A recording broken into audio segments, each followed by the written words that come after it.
সংসদীয় আসনের সীমানা নির্ধারণ, তত্ত্বাবধায়ক সরকার ব্যবস্থা পুনর্প্রবর্তনে রাজনৈতিক দলগুলো অভিন্ন মত দিয়েছে। তবে তত্ত্বাবধায়ক সরকারের অধীনে স্থানীয় নির্বাচন চায় না অধিকাংশ দল।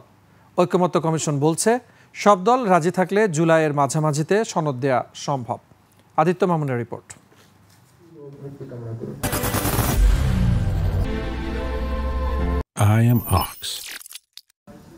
রাজনৈতিক দলগুলোর সাথে ফরেন সার্ভিস একাডেমিতে দ্বিতীয় দফায় অষ্টম দিনের মতো জাতীয় ঐক্য কমিশনের এই আলোচনা, যেখানে আলোচ্য ছিল নির্বাচনী এলাকার সীমানা নির্ধারণ, তত্ত্বাবধায়ক সরকারের প্রধান উপদেষ্টা নিয়োগ ও রাষ্ট্রপতির ক্ষমার এখতিয়ার।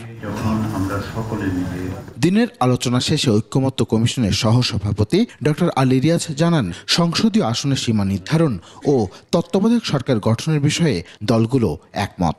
স্বল্প সময়ের মধ্যে আমরা এর কাঠামোগত দিক, প্রধান উপদেষ্টা নিয়োগের প্রক্রিয়া, এর মেয়াদ এবং অন্যান্য বিষয়ে আমরা একটা ঐকমত্যের জায়গায় যেতে পারব। জাতীয় ঐক্য প্রতিষ্ঠার মাধ্যমে শান্তিপূর্ণ ক্ষমতা হস্তান্তর চায় এনসিপি। আমাদের দলের পক্ষ থেকে ক্ষমতা হস্তান্তরের জন্য অন্তর্বর্তীকালীন একটি তত্ত্বাবধায়ক সরকারের রূপরেখা দেওয়া হয়েছে। তত্ত্বাবধায়ক সরকারের মেয়াদ 3 মাসের স্থলে 4 মাসের দাবি জানিয়েছে জামায়াতে ইসলামী। সেই সাথে নির্বাচন কমিশনের অধীনে বিশেষায়িত কমিটি গঠনেরও প্রস্তাব তাদের।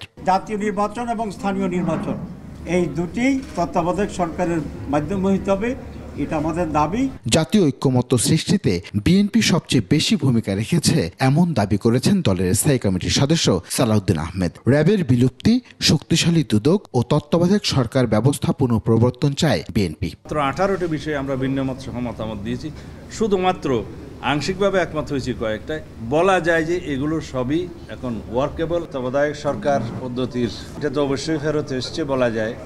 তার মধ্যে কি কি সংশোধনী আনা যায়, প্রতি আদমশুমারির পরে নির্বাচনী এলাকা নির্ধারণ করার পরে তাদের আবার বিলুপ্ত হবে, কার্যকাল ওখানে শেষ হবে। তত্ত্বাবধায়ক সরকার ব্যবস্থায় বিচার বিভাগের বাইরের ব্যক্তিদের আনা উচিত বলেও মত দিয়েছে দলগুলি।